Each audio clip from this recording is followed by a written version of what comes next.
अगली खबर बिहार से, जहां सहरसा में उस समय बवाल मच गया जब एक सरकारी स्कूल में मिड डे मील खाने के बाद हंगामा खड़ा हो गया। खाना खाने के कुछ देर बाद 250 से ज्यादा बच्चों की तबीयत बिगड़ गई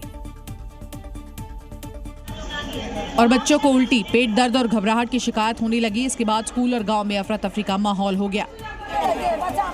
सभी बीमार बच्चों को इलाज के लिए एम्बुलेंस में भरकर अस्पताल पहुंचाया गया। गांव वालों का आरोप है स्कूल के खाने में सांप दिखा, जिसके बाद बच्चे को उल्टी और पेट दर्द की समस्या हो गई।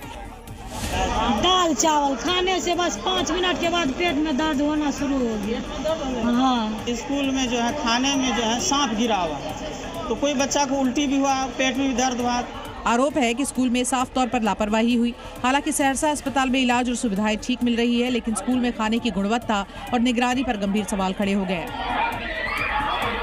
उत्तर प्रदेश के कानपुर में पुलिस ने हवाला किंग महफूज अली को गिरफ्तार किया है। आरोपी महफूज अपने गैंग के साथ मिलकर फर्जीवाड़ा करता था। पुलिस को 3000 करोड़ से अधिक के संदिग्ध लेन देन का भी पता चला है। कहाँ? बंगाल में थे आप? पुलिस की गिरफ्त में आया ये वही हवाला किंग महफूज अली उर्फ पप्पू छुरी है, जिसके हवाला गैंग के नेटवर्क के तार पंजाब, हिमाचल, दिल्ली, यूपी और बंगाल से जुड़े हैं। महफूज अली अपनी गैंग के साथ फर्जी फॉर्म तैयार करता था, फिर भोले भाले लोगों को धोखा देकर उनके बैंक खाते खुलवाता था, फिर लोन और बीमा दिलाने का झांसा देकर करोड़ों रुपए का फर्जीवाड़ा करता था। इससे संबंधित 68 बैंक खातों में लगभग 3000 करोड़ से अधिक के संदिग्ध लेन देन पाए गए। पुलिस पहले भी इस गैंग के 5 सदस्यों को गिरफ्तार कर चुकी है। उनकी निशानदेही पर इस गैंग के मास्टरमाइंड महफूज अली को दबोचा जा सका। महफूज के द्वारा जो फर्जी APMC के जो सर्टिफिकेट बनाए गए थे, जिसकी वजह से ये भारी मात्रा में पैसा विड्रॉल करने में कामयाब रहा है। और इसमें जो पूछताछ में सामने आया है कि स्लॉटर और स्क्रैप व्यवसाय से इसका पैसा जुड़ा हुआ है। महफूज के तार किन किन लोगों तक जुड़े हैं, इसकी जांच की जा रही है। उत्तर प्रदेश में अपराधियों के खिलाफ पुलिस का ताबड़तोड़ एक्शन चल रहा है। शहर शहर अपराधियों से पुलिस टीम की मुठभेड़ हो रही है और इसमें कई अपराधियों के पैर में गोली लगी है। पुलिस ने अब उन्हें गिरफ्तार कर लिया है। जब योगी फोर्स हिसाब करती है तो अपराधी दर्द से ही करा उठते हैं। यहाँ तक कि अस्पताल जाने के लिए भी पुलिस के कंधों का सहारा चाहिए होता है, क्योंकि अपराधियों के खिलाफ ऑपरेशन लगना बिल्कुल नहीं रुकता। अगर किसी ने किसी बेटी और व्यापारी को छेड़ा तो वह उस अपराधी के लिए यमराज के घर जाने का भी एक रास्ता खोल देता है।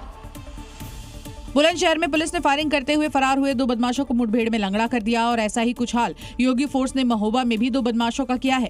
मुठभेड़ में दोनों के पैर में गोली लग गई है। तो वहीं गाजियाबाद में हुए एनकाउंटर में योगी फोर्स ने लूट और स्नैचिंग करने वाले एक बदमाश का भी बुलेट वाला इलाज किया है। उत्तर प्रदेश में बदमाशों पर जब योगी का हंटर चलता है तो कुख्यात से कुख्यात बदमाश भी अपने पैरों पर चल नहीं पाते। दिल्ली पुलिस ने पिछले 48 घंटे में अपराधियों के खिलाफ सबसे बड़ा अभियान चलाया है। इस दौरान दिल्ली पुलिस की टीम ने 1000 से ज्यादा ठिकानों पर रेड की है। 486 अपराधियों को गिरफ्तार भी किया गया है। लेकिन इन सब में 9 अपराधी ऐसे थे जिन्होंने पाकिस्तान के ISI के इशारे पर काम करने वाले शहजाद भट्टी के लिए बड़े हमले की तैयारी की थी और उसके कहने पर ही मंदिर पुलिस थाने को टारगेट करने का प्लान बनाया। मंदिर को टारगेट करके लोन वुल्फ अटैक करने की प्लानिंग की गई थी। साथ ही सोशल मीडिया के जरिए इन तस्वीरों को पाकिस्तान में बैठे आकाओं तक पहुंचाता था कि कई सारे ऐसे नामी मंदिर हैं जिनकी रेकी ये लोग कर चुके थे, हिसार के सैन्य ठिकाने की रेकी कर चुके थे और हैंड ग्रेनेड के जरिए भीड़भाड़ वाली ऐसी जगहों पर हमला करने की प्लानिंग थी। मकसद साफ था कि इन हमलों के जरिए ज्यादा से ज्यादा नुकसान पहुंचाया जा सके, लेकिन स्पेशल सेल ने वक्त रहते हुए उनके नापाक मंसूबों को नाकाम कर दिया। मध्य प्रदेश की उज्जैन पुलिस ने जिले में अपराधों पर रोक लगाने और संदिग्ध गतिविधियों पर नजर रखने के लिए एक बड़ा अभियान चलाया। इस दौरान शहर और आसपास के कई ठिकानों पर एक साथ दबिश दी गई और करीब 150 बदमाशों को हिरासत में लिया गया। पुलिस के घेरे में जमीन पर बैठे ये वही बदमाश है जो पुलिस के एक्शन के बाद भाग रहे थे। पुलिस की इस अचानक हुई कार्रवाई से वहां अफरा तफरी मच गई और कई लोग भागने लगे, जिन्हें पुलिस ने घेराबंदी कर पकड़ लिया।